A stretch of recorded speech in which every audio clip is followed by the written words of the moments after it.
देश की सबसे साफ सुथरी राजधानी भोपाल अब भारत की अमेरिका, फ्रांस जैसे देशों पर निर्भरता खत्म करने वाली है। भोपाल में अब स्पेस, डिफेंस और मेडिकल जैसे जुड़े हुए कई ऐसे पार्ट्स तैयार किए जाएंगे जिनके लिए पहले हम विदेश पर निर्भर थे। नौसेना, डीआरडीओ, हिंदुस्तान एरोनॉटिक्स लिमिटेड जैसे संस्थानों के लिए भोपाल स्थित CSIR advance materials and processes research institute parts बनाएगा।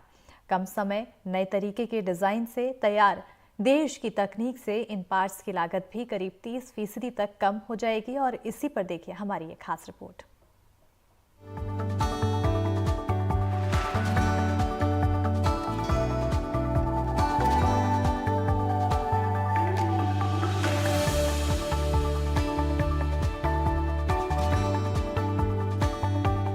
मध्य प्रदेश की राजधानी भोपाल के CSIR एम्प्री में अब ऐसे पार्ट्स की मैन्युफैक्चरिंग होगी जिसके लिए हमारा देश पहले अमेरिका और फ्रांस जैसे देशों पर निर्भर रहता था। इसी पर चर्चा करने के लिए हमारे साथ डायरेक्टर डॉक्टर अवनीश श्रीवास्तव जी मौजूद है। आपका बहुत स्वागत है सर। ये जो फैसला है इसे बहुत बड़ा माना जा रहा है सर, तो इसी के चलते आपको क्या लगता है कि इसमें कितनी लागत पहले आती थी और अब कितनी लागत आएगी? देखिए, ऐसा है कि एक ग्राफीन सेंटर, हमारा एक यूनिक सेंटर इस्टेब्लिश हो रहा है जिसमें हम मेटल अलॉयस ग्राफीन कंपोजिट्स बनाएंगे जो कि strategic sector, industries, MSME industries और R&D लैब्स जहाँ ट्रांसलेशनल रिसर्च की अभी ज़रूरत है उसको फुलफ़िल करेगा। और ये centre unique in the sense कि पहली बार मेटल अलॉयस ग्राफीन के कंपोजिट के कंपोनेंट्स बनेंगे। तो मटेरियल्स टेक्नोलॉजी डेवलपमेंट में ये it's going to be a boom for the country.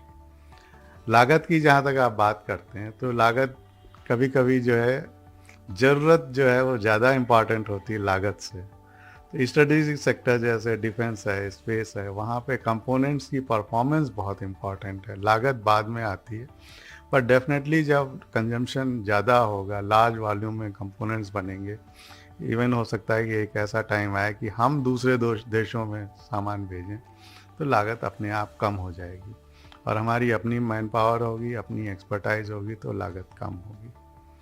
तो लागत डेफिनेटली कम हो जाएगी over the period of time. बिल्कुल सर। सर, इसकी मैन्युफैक्चरिंग के लिए आपने जो फैसला लिया है कि आपको इंडियन गवर्नमेंट से इसके लिए रिक्वेस्ट आई थी या आपका स्वयं का फैसला रहा है?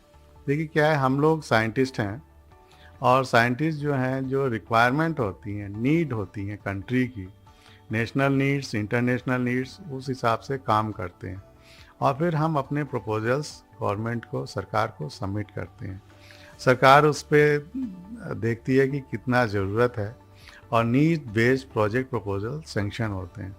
तो मैं थैंकफुल हूँ इंडियन गवर्नमेंट का, ministry of science and technology का, CSIR का और जो हमारे जो लीडर्स हैं उनका, कि उन्होंने हमें ये इतना बड़ा प्रोजेक्ट दिया और मध्य प्रदेश में भोपाल में CSIR एम्प्री को, और हम पे उन्होंने एक कॉन्फिडेंस उनका डेवलप हुआ कि हम लोग इसको कर पाएंगे।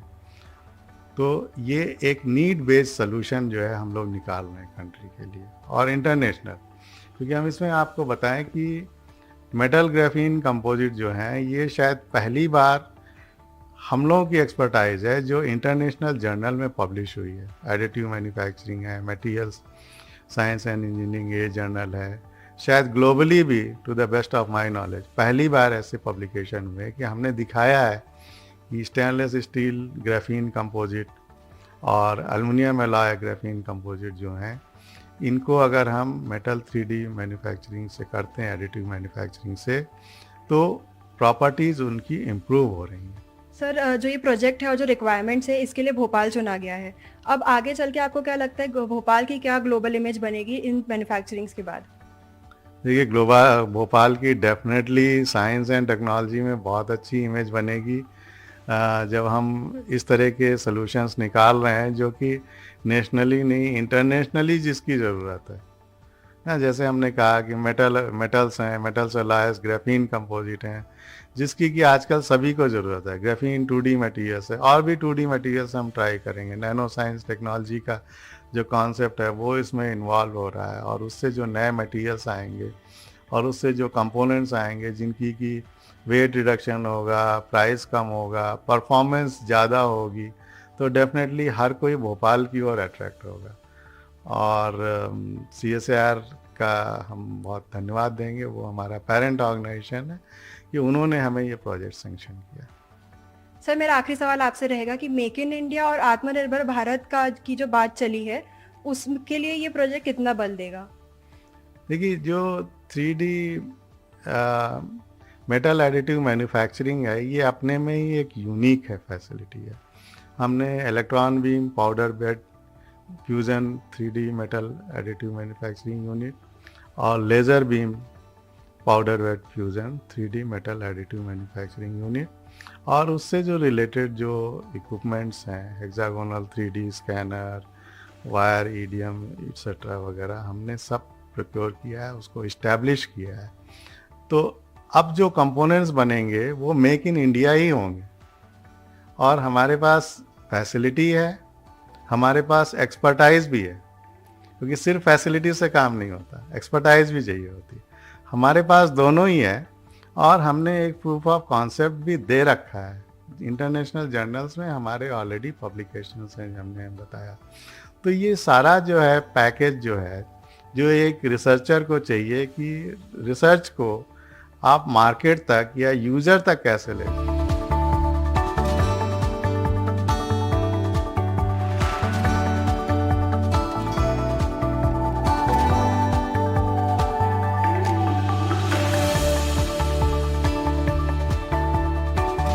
सर, ये मशीन कैसे काम करती है और क्या प्रोसीजर रहता है इन सब चीज़ों का?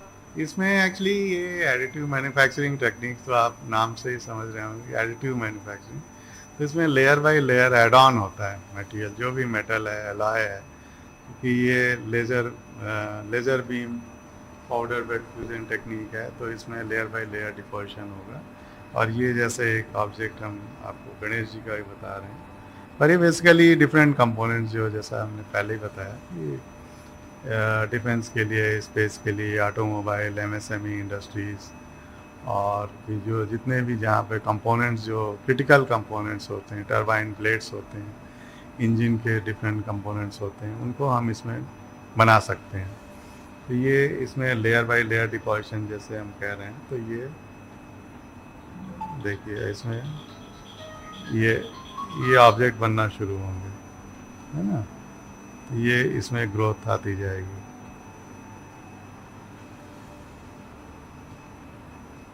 ये आप जो चेंजेस देख रहे हैं, this is with the deposition, है ना।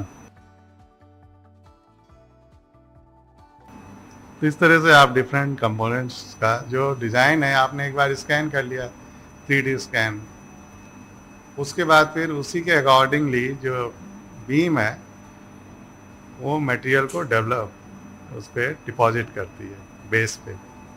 तो पहले तो पाउडर जो है सच वो बेस पे स्प्रेड करके उसको हीट किया जाता है एक सर्टेन टेम्परेचर पे, डिपेंडिंग ऑन दी क्या मेटल है, क्या एलॉय है।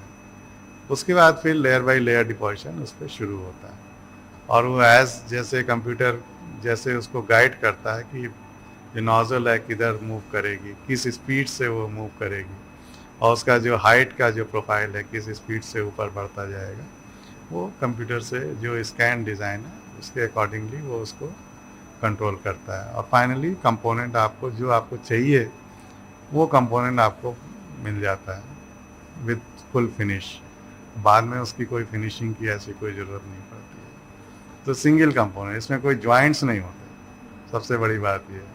तो जो ब्रेकेज की प्रॉब्लम है, मैकेनिकल स्ट्रेंथ है, जो उसकी और भी थर्मल प्रॉपर्टीज़ हैं, वो सारी चीज़ें आप एम्प्लॉय कर सकते हैं। आप मेटल्स का, अलॉयज़ का जो कंपोजिशन है वो वेरी कर सकते हैं।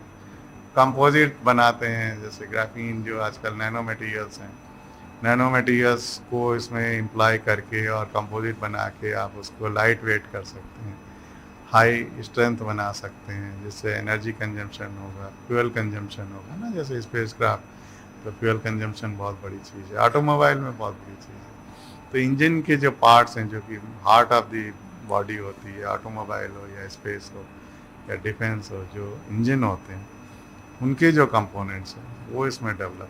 These are actually materials using the steel 316L पे था।